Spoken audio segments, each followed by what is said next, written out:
Bon mes amis, bien le bonjour et merci pour votre fidélité à ce canal.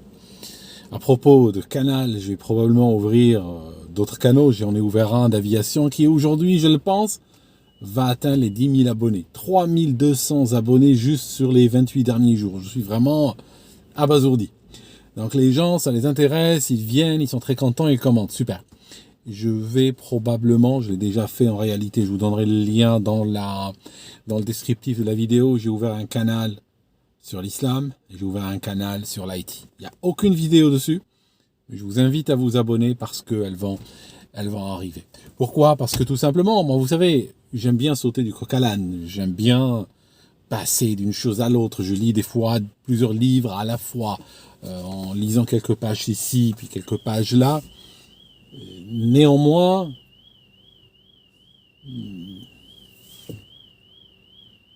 tu vois le problème?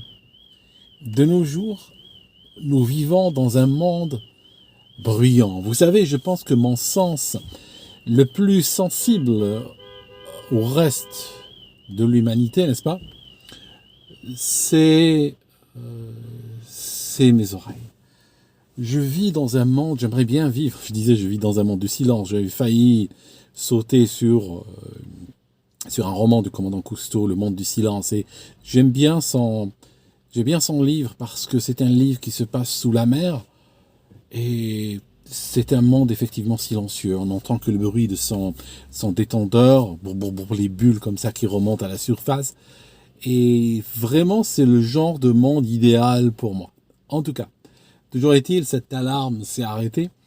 Et je voulais vous dire que je saute du coq à l'âne, mais ça ne veut pas dire que les gens qui m'écoutent aiment que je saute du coq à l'âne.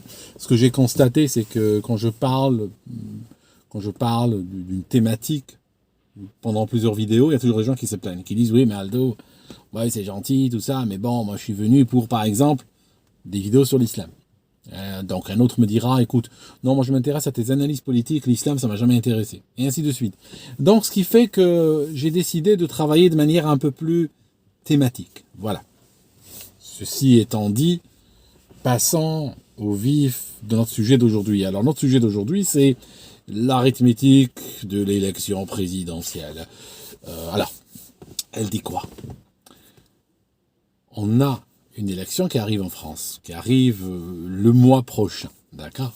À propos de France, j'ai regardé une vidéo tout à l'heure où on disait dans une chaîne, c'est Cyril Hanouna, je ne sais pas sur quelle chaîne il passe, est-ce que c'est CNews ou TF1 ou autre, j'ai tout perdu du PAF depuis que je ne regarde pas la télé. Mais je voulais vous dire que j'ai été étonné du mépris avec lequel il parlait de la présidence russe. Vous savez quoi? On a vu des guerres dans le passé, on a vu des guerres chaudes, on a vu des guerres froides, on a vu des conflits, on a vu des escalades.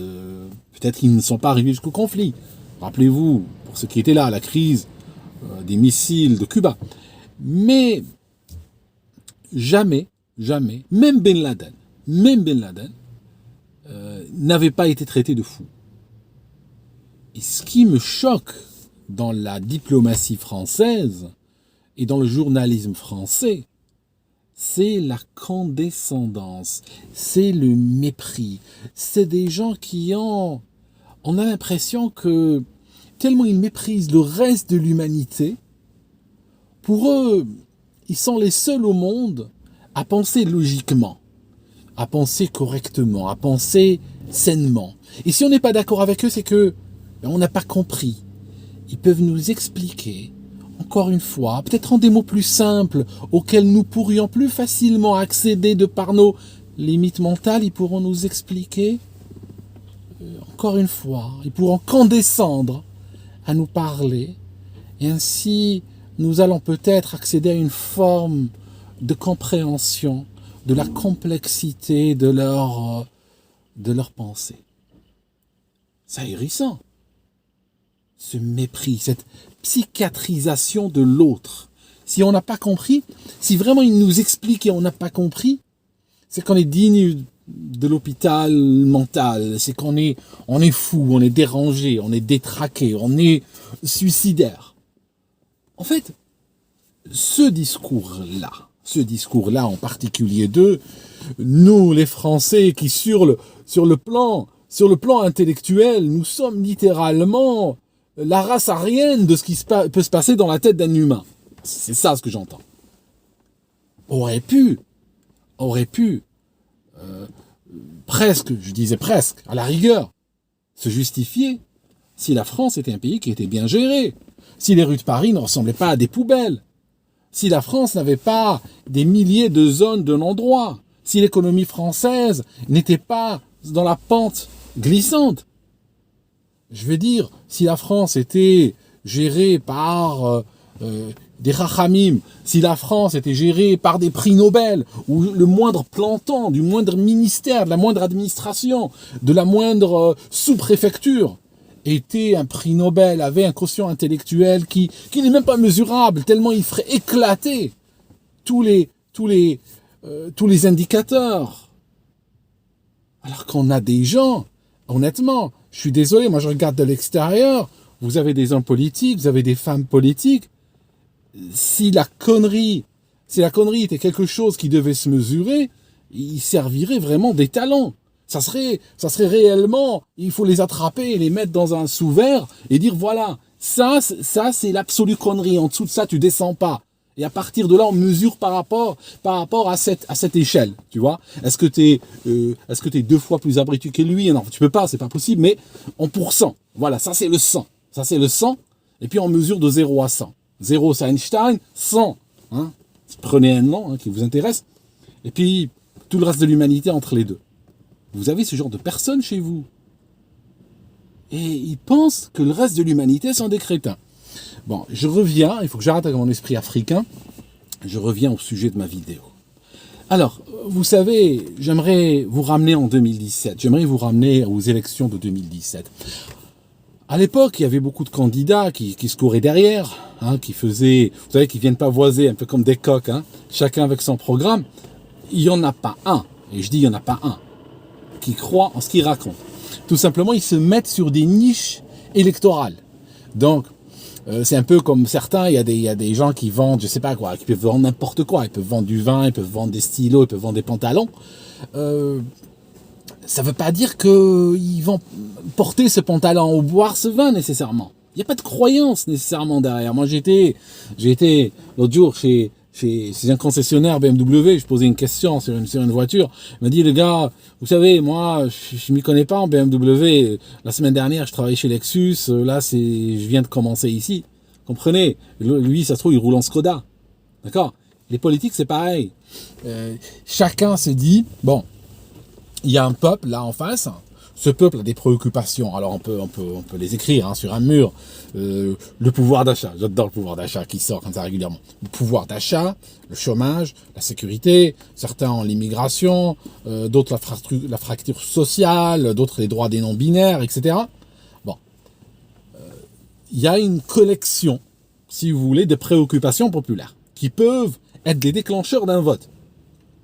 L'homme ou la femme politique n'a pas besoin de croire en ces choses-là. C'est pas quelque chose qui les empêche de dormir pour la majorité. C'est pas des choses auxquelles même ils croient. Peu ou prou, même pas. C'est tout simplement, ils se disent, on a ces cartes à jouer. Moi, ce que je vais faire, alors moi, je te prendrai bien la carte de l'insécurité. Donne-moi aussi un petit peu, peut-être, un petit soupçon d'anti-européisme, voilà. Qu'est-ce que tu penses du taux de chômage? Oui, ça peut parler, ok. Donne-moi la carte taux de chômage. Et après, ils vont fabriquer ce qu'on appelle un programme électoral. Ce programme électoral est accompagné d'une campagne électorale qui utilise les mêmes ficelles que le marketing. Le but, c'est qu'un maximum de clients, de votants en fait, viennent voter pour ce programme. Et puis après, la personne et son équipe arrivent au pouvoir, puis ils font ce qu'ils veulent. Après, ils s'en foutent. Après ce programme, tu le déchires littéralement. Le jour où tu gagnes l'élection, tu prends le programme et tu déchires. Tout simplement. Il ne vaut plus rien. C'est fini. Après, bon, le reste, on s'en fout, quoi. Puis la prochaine fois, on leur sortira autre chose. Ils ont une mémoire tellement courte, Les gens, aujourd'hui, avec les médias sociaux et tout ça, ils voient jusqu'au bout de leur nez. Tu peux leur faire la même arnaque 3 fois de suite. Tous les matins, tu leur racontes la même connerie. Juste, tu changes un petit peu les détails, Aujourd'hui, tu leur vends, je sais pas, moi, tu l'arnaques en lui vendant une voiture rouge, le lendemain une voiture noire, le lendemain une voiture blanche. Je veux dire, du moment que la couleur n'est pas la même, le gars, il va toujours dire, ah, c'est génial, je te paye. Voilà, il est la voiture, on m'a pas livré, on m'a arnaqué. Ok. Le lendemain, tu arrives, tu changes de casquette, hein, la voiture veille à ce que ce soit pas la même couleur que la veille, et le mec, bam, il va tomber dans le panneau. Donc, tu imagines, sur 5 ans, littéralement, tu peux raconter ce que tu veux. Franchement, sur 5 ans, raconte vraiment ce que tu veux. Je connais personne aujourd'hui, enfin, illa man rahima rabbi, comme disent les islamistes, je connais personne qui a un attention span, comme on dit en anglais, que je sais pas comment dire en français ça, qui a une portée d'attention de 5 ans. Les gens aujourd'hui, ils sont là, ils sont sur TikTok, rapidement, ils sont sur Twitter, ils sont sur machin. Après, ils sautent sur Netflix et tout ça. Je veux dire, leur attention, quand le gars ou la nana sont vraiment là, hein, quand ils sont vraiment avec toi, ils ont une portée d'attention de 18 minutes 30, quoi. C'est tout. Donc, je disais, vous voyez, je fais mon africain aujourd'hui. J'arrête pas de sauter. Je réfléchis. Attention, ne m'attaquez pas sur ça. En poupée russe. Hein, d'accord, c'est un petit peu des pensées les unes dans les autres. Je suis désolé pour l'exemple. Je sais bien qu'il y a plein de gens qui me suivent et il y en a qui vont un petit peu faire la grimace. Ça fait grimacer les poupées russes, hein, de nos jours. Hein, faites gaffe. Alors, j'ai pris une feuille. Alors pourquoi j'ai pris une feuille? Nous étions en 2017. Hein, la dernière fois que j'étais dans mon sujet, nous étions en 2017. Ok. Que se passait-il? On avait un des présidents les plus honnis de la Ve République. Je ne parle pas de Macron, je parle d'Hollande. Il n'y avait pas encore Macron. Macron, c'était... Tu sais que tu descends, hein, quand chaque jour est pire que le précédent. Hein, quand chaque situation qui arrive est pire que celle d'avant. Ça signifie que tu es sur une pente glissante. C'est juste une technique pour savoir si ça descend, si ça monte. Alors, je disais que sous Hollande, c'était le merdier total. Et je me rappelle, à l'époque, il y avait en particulier des attentats terroristes qui frappaient l'Europe et la France avec une brutalité jamais vue dans l'histoire. Le Bataclan, promenade des Anglais, les attentats de Londres, des attentats en Allemagne, et je vous parle que des grands, hein, je vous parle pas de ceux qui ont tué 2-3 personnes. Nous en étions, mes amis, à peu de choses près, au bilan quotidien.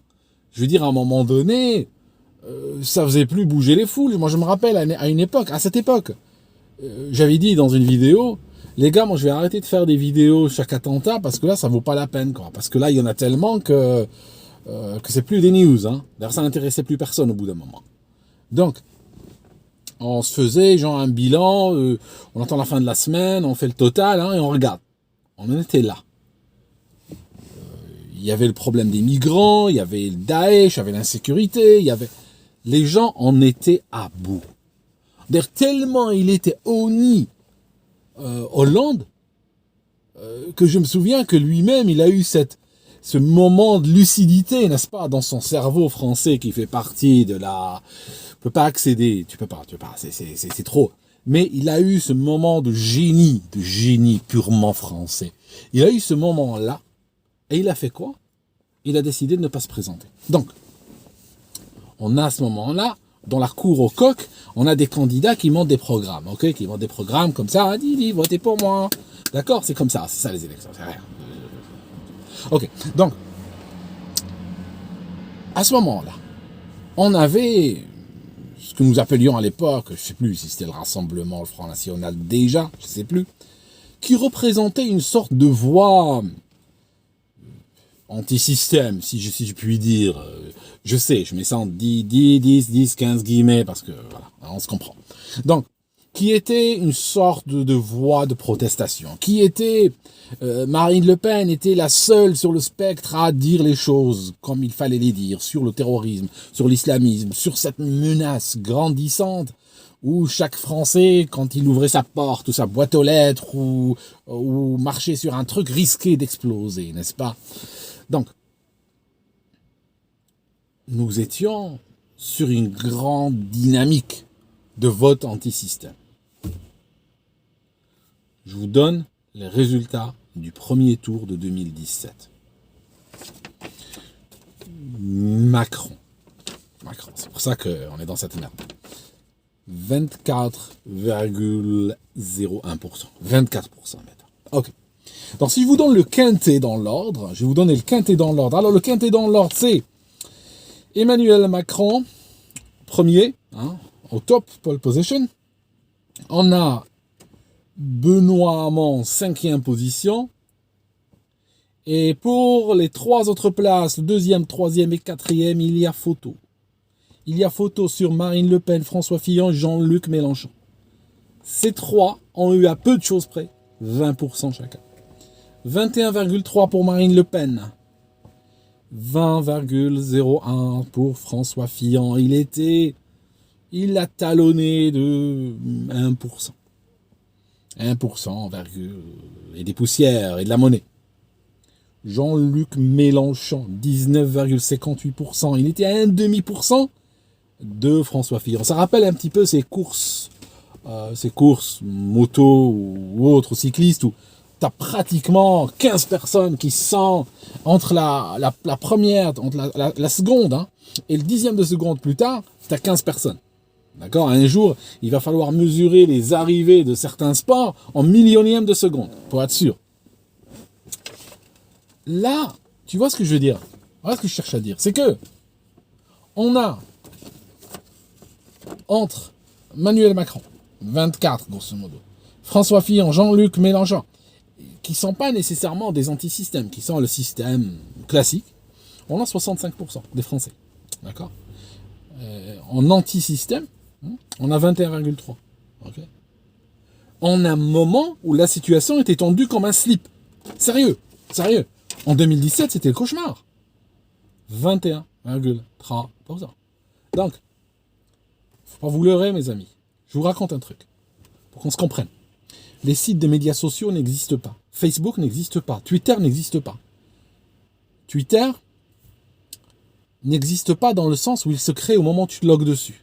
Il te montre quoi? C'est un algorithme. L'algorithme est là pour te garder le plus longtemps sur le site.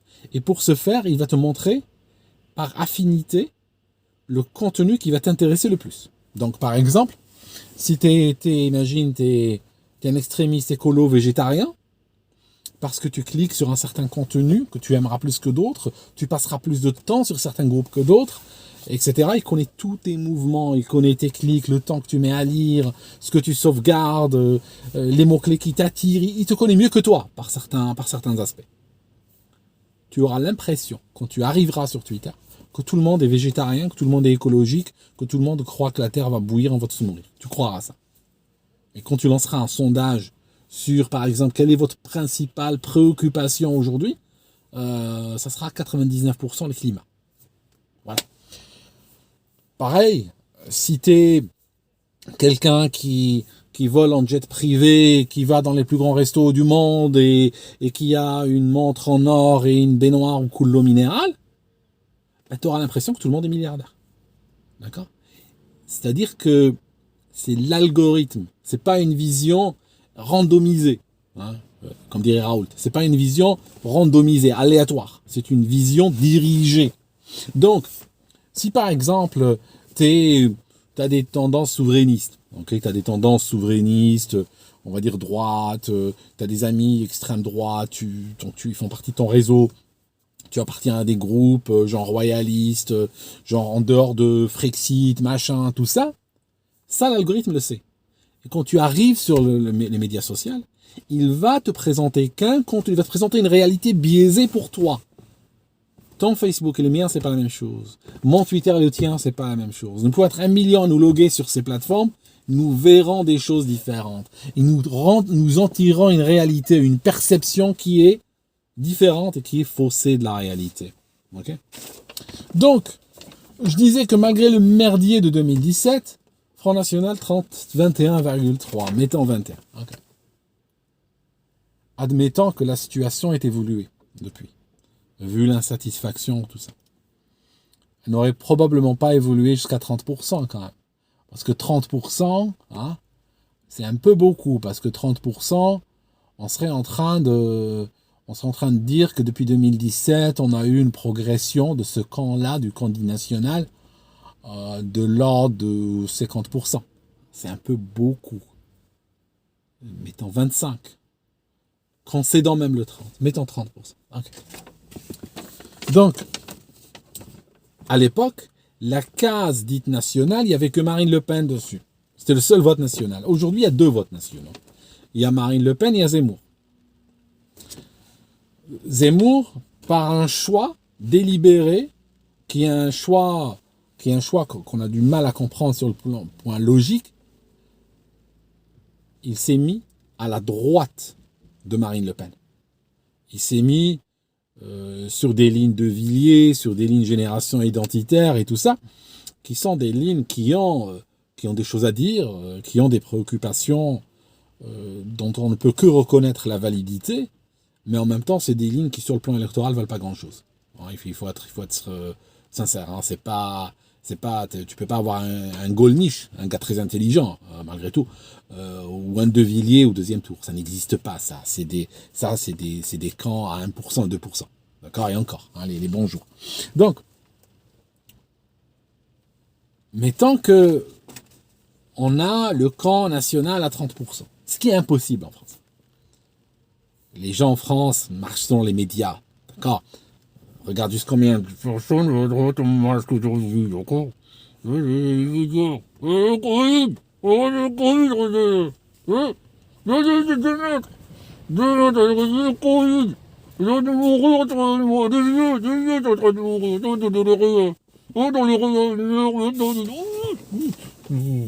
D'accord?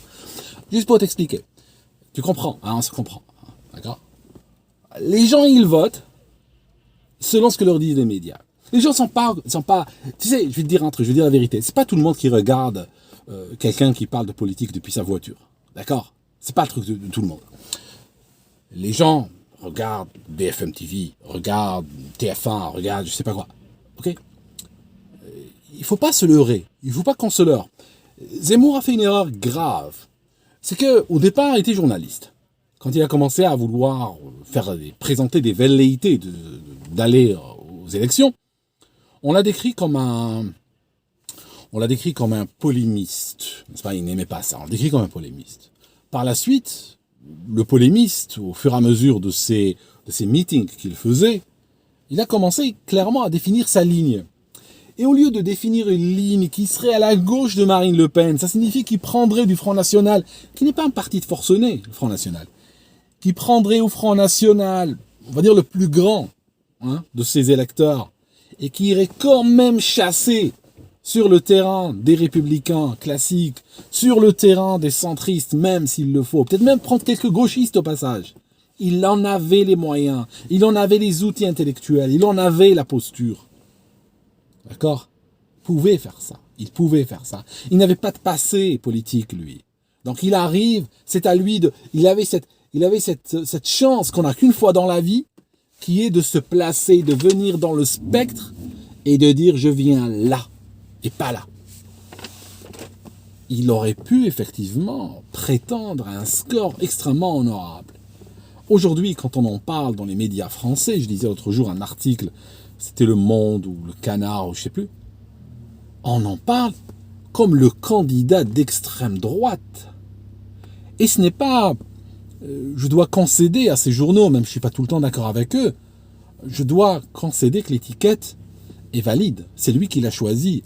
Ses préoccupations sont clairement, et ses postures, et ses positionnements, c'est de la remigration, la reconquista, t'es double national, t'es même pas français, on peut même t'exclure, notre porte est grande ouverte, si vous êtes double national, un double national est un français après tout.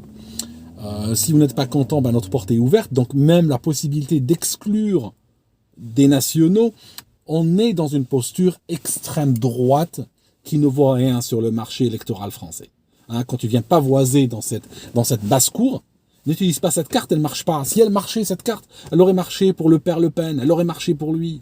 Elle aurait marché au début de Marine, quand elle était encore sur la lancée de son père. Elle aurait marché pour Gollnisch, elle aurait marché pour De Villiers, elle aurait marché pour plein. Pour des royalistes, pour des machins. On en a vu des partis pour la France, des mouvements pour la France, des machins. Elle aurait marché pour eux, cette carte. Alors, Zemmour veut l'incarner, lui, encore, peut-être avec un peu plus de verve ou de verbe. Ça change rien. Donc, aujourd'hui, on a Deux choses. Sur la case qu'occupait Marine Le Pen, la niche écologique qu'occupait Marine Le Pen en 2017, on a quoi maintenant? On a Marine Le Pen, avec probablement une bonne partie de ces gens, de ce mouvement qui sont fidèles encore à ce mouvement, dont beaucoup même se reconnaissent même pas dans Zemmour parce qu'il leur fait peur, il est trop à droite pour eux. On va avoir les gens qui sont peut-être en partie à la droite du Front National, qui ont toujours trouvé que le Front National est peut-être un peu trop mou sur l'immigration, trop mou sur l'islam, trop mou sur ça, sur les frontières, sur la souveraineté. Bam, ceux-là vont aller vers Zemmour. Il va attirer des jeunes, des primo-votants, souvent qui n'ont pas peut-être l'expérience des dernières élections, qui peut-être les dernières élections n'ont pas vraiment suivi, ils étaient trop jeunes, ils ne réalisent pas que la valeur de cette offre n'est pas très porteuse. Donc, je dirais qu'aujourd'hui, nous sommes un peu plus d'un mois ou un mois avant les élections. Selon la logique, on va avoir Emmanuel Macron qui va profiter de, vous savez, un président sortant, même si c'est le pire président de la Terre, juste par le fait qu'il est là, juste par le fait qu'il a une exposition médiatique, juste par le fait que les gens le voient depuis 5 ans, il peut être le pire monstre que tu puisses imaginer. Il aura 20-25% sans presque rien faire. C'est juste comme ça. D'accord ? Derrière, on va avoir le camp national qui le talonnera, mais cette fois-ci, le camp national est divisé en deux. Okay, donc si on imagine 30%, imaginons, je sais pas moi, 15 pour, si on coupe la poire en deux, 15 pour Marine, 15 pour Zemmour, voilà. Ça nous fait, 15 chacun, c'est bien. Après, voilà, après les Républicains, il y a des gens qui votent de père en fils républicains.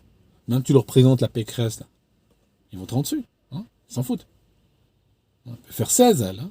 Elle peut faire 16 et demi. Elle est au deuxième tour, la nana. D'accord ? Jean-Luc Mélenchon, il a fait 19,58 la dernière fois. Presque 20. Il peut refaire la même prouesse aussi. Hein. Il peut se retrouver face à Macron. D'accord ? C'est ça le truc, aujourd'hui. Et c'est ça. Et je trouve terrible le positionnement de Zemmour, qui pour moi est un positionnement qui va briser le camp national, les voix du camp national en deux. Déjà, le camp national n'arrivait pas à un plébiscite extraordinaire, même quand il était seul. Regardez. Marine Le Pen, 21,3. Ok ? Elle faisait pas 40, elle faisait pas 45 ou 50 au premier tour, non. 21,3. Les Républicains derrière elle, 20, un parti mort.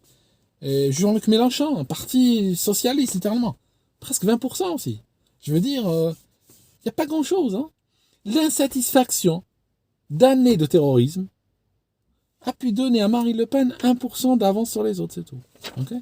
Donc, faut pas croire que cette fois-ci, là, on va avoir le camp national qui va se multiplier soudainement et puis donner 30 ou 40% à un candidat national au premier tour. Ça n'existe pas, ça. Ça existe que dans les médias sociaux.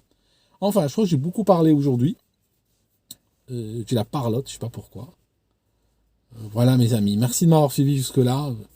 Je vous remercie de l'attention que vous portez toujours à mes vidéos. Et puis, je vous mettrai dans les liens, dans le descriptif, les liens vers mes autres pages. Elles sont vides, bien sûr, il n'y a rien. Il y a une page sur l'informatique, où je parlerai de sujets informatiques, carrière informatique et tout ça. Et il y a une page où je vais reprendre des vidéos sur l'islam. Mais là, les gens ne m'en voudront pas si je fais 50 vidéos d'un coup sur l'islam. Ils me diront pas, oui, mais Aldo, tu me casses les pieds. Parle-moi de politique, parle-moi d'élection, parle-moi de je sais pas quoi. D'accord ? Puis bien sûr, je serai toujours actif ici, bien entendu, qui restera ma chaîne plus généraliste, si vous voulez, pas thématique, mais je crée des chaînes thématiques. Merci mes amis d'avoir écouté jusqu'ici, d'avoir eu la patience de tenir avec moi jusqu'ici. Et puis, je vous revois dans une autre vidéo.